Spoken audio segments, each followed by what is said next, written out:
Perhaps no city in the world has influenced the course of civilization as much as Rome.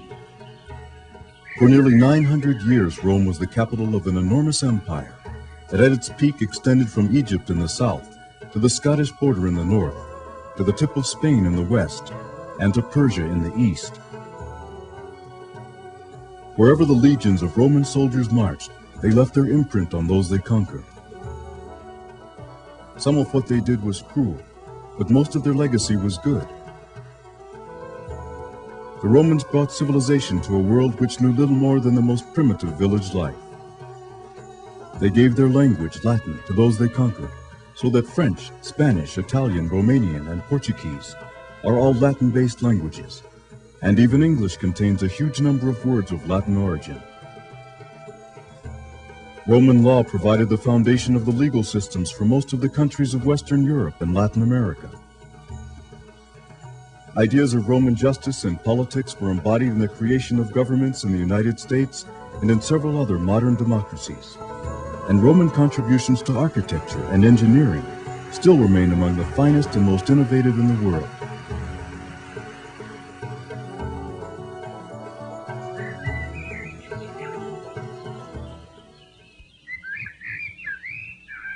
The story of Rome begins almost 3,000 years ago in what is today central Italy.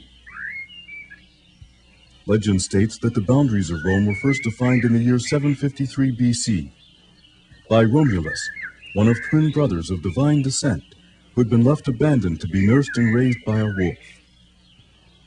A fig tree sprouted up on the spot where the twins were said to have been found. This humble tree eventually was transplanted to a site among the great temples and buildings of government. Here it became a sacred object of religious veneration, and over the centuries it flourished, along with the power of the Roman state. But Rome's power was slow to develop at first, for in 600 BC, Rome was conquered by the Etruscans, a powerful and highly civilized people who dwelt mainly in the rolling hill country to the north of Rome. At that time, the Italian peninsula was dominated by the city-states of the Etruscans to the north, and the city-states of the Greeks to the south, and the Romans held little power. However, in slightly more than 100 years, the Romans grew powerful enough to drive the Etruscans out of Rome, and she became an independent city-state once again. From the year 509 BC up until about 27 BC, Rome evolved a sophisticated republican form of government, ruled by a senate selected from wealthy patrician families, and tribunes who were representatives of the common people, or plebeians. Under the direction of the Senate, Roman territory was expanded, and distant provinces were added to her domain.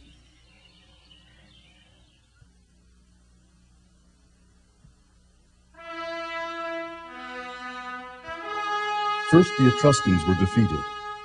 Then the Greeks and Carthaginians, whose capital was in Carthage, North Africa, fell. Until by 218 BC, Rome controlled all of the Italian peninsula and the islands of Sicily, Corsica, and Sardinia. By the year 149 BC, following three major wars called the Punic Wars, Rome had totally overwhelmed the government of Carthage and had become the supreme power in the western Mediterranean. And at her peak around the year 180 AD, the Roman Empire had engulfed most of the Near East, Persia, Egypt, North Africa, and Western Europe. At that time, between 50 and 70 million people were united, not only by an excellent system of paved roads, but also by the Roman system of laws and government. And almost 1 million of these people lived in the city of Rome itself, the largest city in the world for many centuries to come. In the midst of Rome's expansion across Europe, conflicts among leaders, and a widening gap between rich and poor during the 1st century BC had led to a series of revolts that brought about the collapse of the republican form of government. During the second decade before the birth of Christ, a new imperial government was formed that was headed by a single supreme leader, the imperator, or emperor, and rule by emperors continued for the next 500 years of the Roman state. Under this new system of government, the Senate, consuls, and tribunes, who had ruled in the past, were still allowed to function, but the emperors always made the final decisions. The emperors controlled all the Roman provinces, headed the army, and saw that their own supporters filled the Senate, and these senators saw to it that emperors were selected from among the ranks of the most powerful patrician families.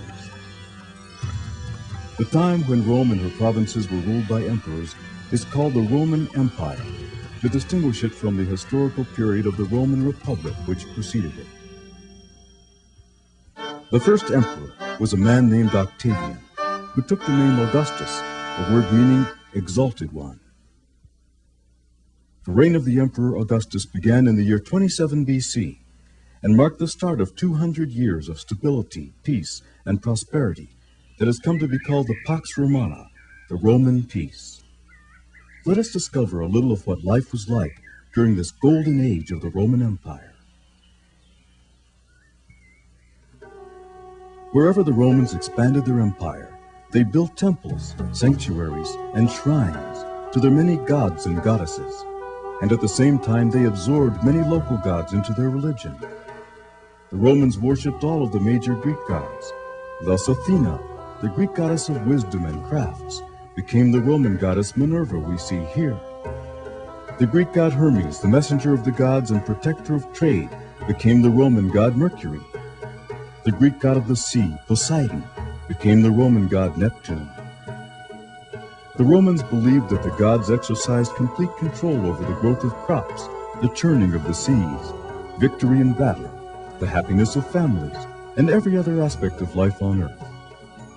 This great Roman temple, called the Pantheon, was being built during the first few years of the reign of the Emperor Augustus and is dedicated to the gods of the planets, such as Jupiter, Venus, and Mars.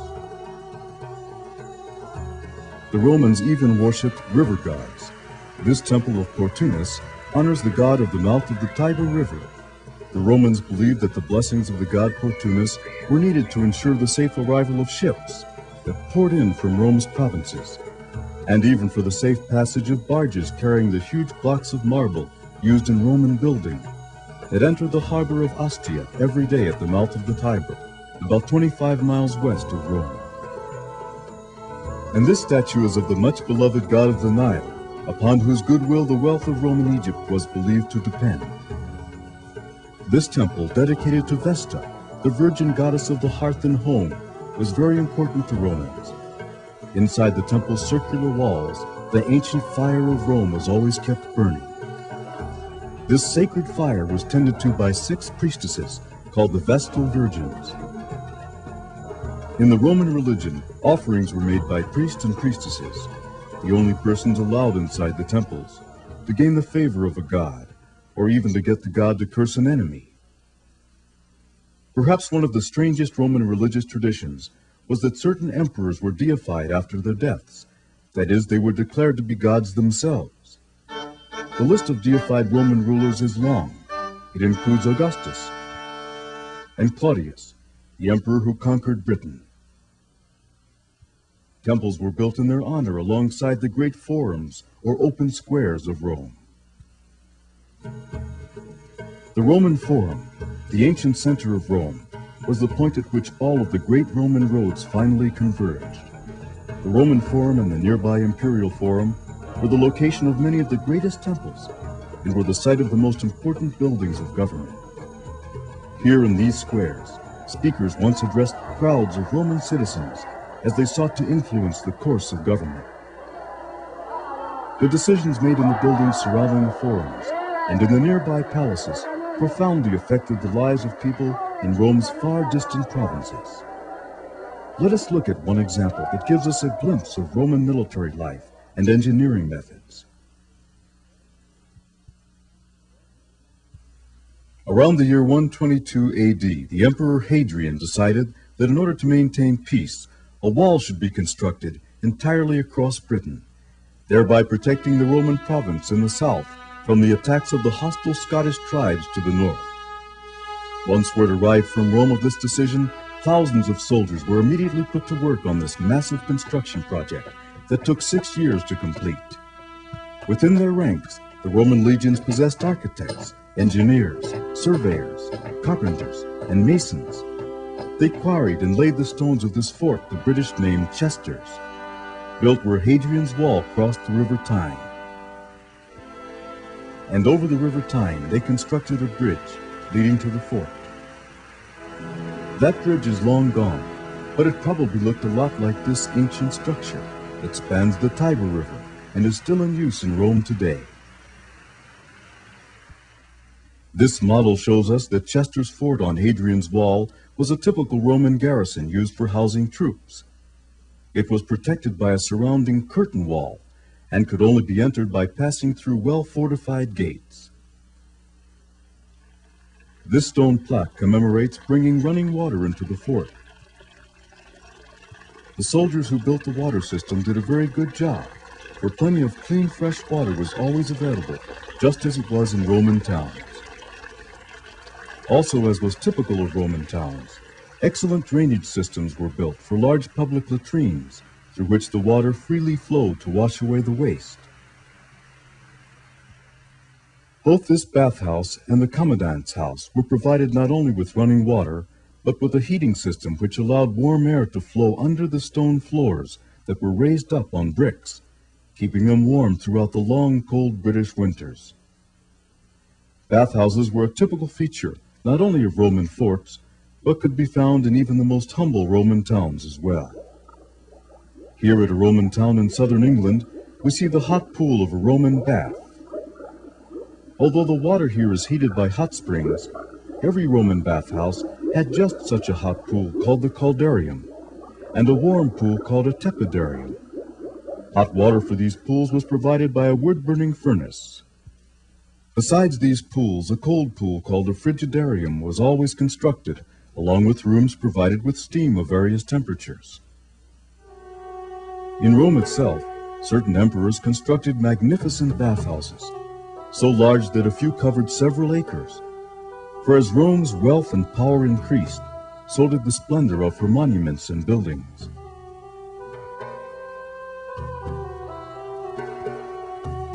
Overlooking and adjacent to the great Roman and imperial forums is the Palatine Hill. Here, emperors, starting with Augustus, built magnificent residences for themselves, and continued to do so until by the end of the 1st century AD, the entire hill was covered with glorious marble palaces. From the steps of their palaces, the emperors could take in the vastness and splendor of the greatest city in the world. The triumphal arches they saw served as reminders of the military victories of their predecessors. This arch, built by the Emperor Septimus Severus, commemorates Rome's victories in the region of the Caspian Sea. This arch, built by the Emperor Titus, commemorates Rome's victory over Judea. And this arch, built by Constantine, the first Christian emperor, commemorates his victory in 312 AD over his rival for the throne, Maxentius. Further in the distance, the emperors on Palatine Hill could see the great column built by the Emperor Trajan to commemorate his victory over the Romanians.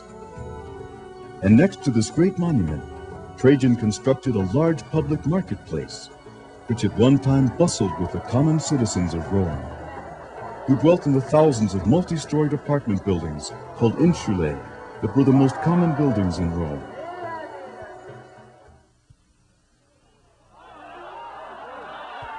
As the empire got richer, the Romans sought out more and more extreme forms of amusement. And inside of this huge building called the Colosseum, as well as in other smaller amphitheaters across the empire, some truly gruesome events occurred. Here up to 70,000 spectators cheered as armed gladiators fought one another to the death, with swords, spears, nets, and pitchforks. And in pens beneath the floor of the Colosseum, animals such as rhinoceroses, giraffes, ostriches, bulls, and lions awaited their turn at combat. Today, nearly 20 centuries after these Roman blood sports attained the peak of their popularity, their modern counterparts can still be witnessed in the bullfights of Spain and Latin America. Here in these Colosseums, the matadors, just like the gladiators of ancient Rome, fight bulls to the death for the pleasure of the crowds. Another favorite, less bloody Roman pastime was attending chariot races, and elaborate racetracks called circuses were built all across the empire. This model shows Rome's Circus Maximus, where charioteers competed by racing splendid teams of horses around its great oval track. Besides the gladiator contests and chariot races, Roman citizens of every province enjoyed attending the theater. In Rome, plays were performed here in the great theater of Marcellus as early as 13 BC. Just as in classical Greek theater, actors wore elaborate masks and costumes, and their performances were accompanied by dancing and music. But even plays could turn bloody, when if the play called for an actor to die, the actor's place was taken at the last moment by a condemned man who was actually killed on stage for the pleasure of the audience.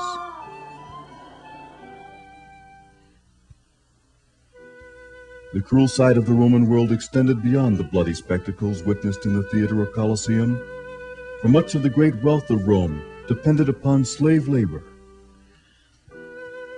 Slaves were found throughout the empire, where they performed all sorts of tasks, from being gladiators to servants to galley slaves who rowed huge ships across the Mediterranean Sea, to farm slaves who harvested grapes and olives in the vineyards and orchards of the free Roman citizens. People became slaves in many ways.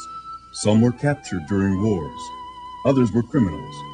But once it became a Roman institution, thousands of newborn children faced grim lifetimes of hard labor at the hands of their Roman masters. In the first centuries after the death of Christ, many early Christians were forced into slavery, or else suffered severe persecution at the hands of the Roman authorities. For many Roman leaders believed that great problems would follow if the ancient gods of Rome were offended. The history of Rome and Christianity has been intertwined from the very beginning of that religion, for Christ was born in the Roman province of Judea. And it was the Romans who sentenced him to death by crucifixion, a form of death that the Romans reserved only for political agitators and lower-class non-Roman criminals. However, eventually in the 4th century, the first Christian emperor, Constantine, decreed that Christianity was to be the official religion of the Roman Empire, and as a result, Rome became the headquarters of the Roman Catholic Church. By the 4th century, the fabric of the Roman Empire had begun to unravel.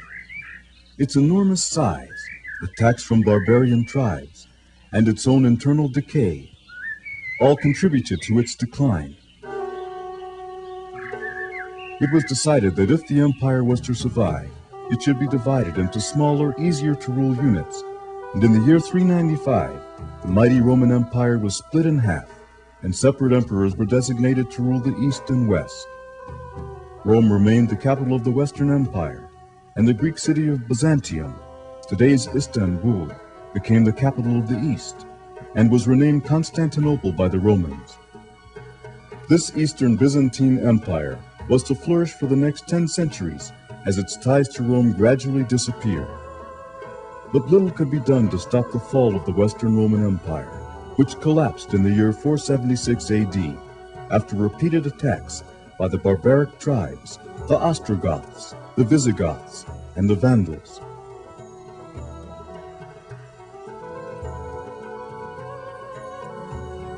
The collapse of the Western Empire was the end of almost 1,000 years of uninterrupted Roman rule. Rome had brought civilization to a large part of the world and left behind a rich legacy of literature, law, architecture, and engineering. But Rome, the victim of its own decadence and vast ungovernable size, now lay in ruins. And for the next 6 centuries, the learning, art, and science that had once embodied the best of Rome were almost lost forever as Western Europe entered the Dark Ages.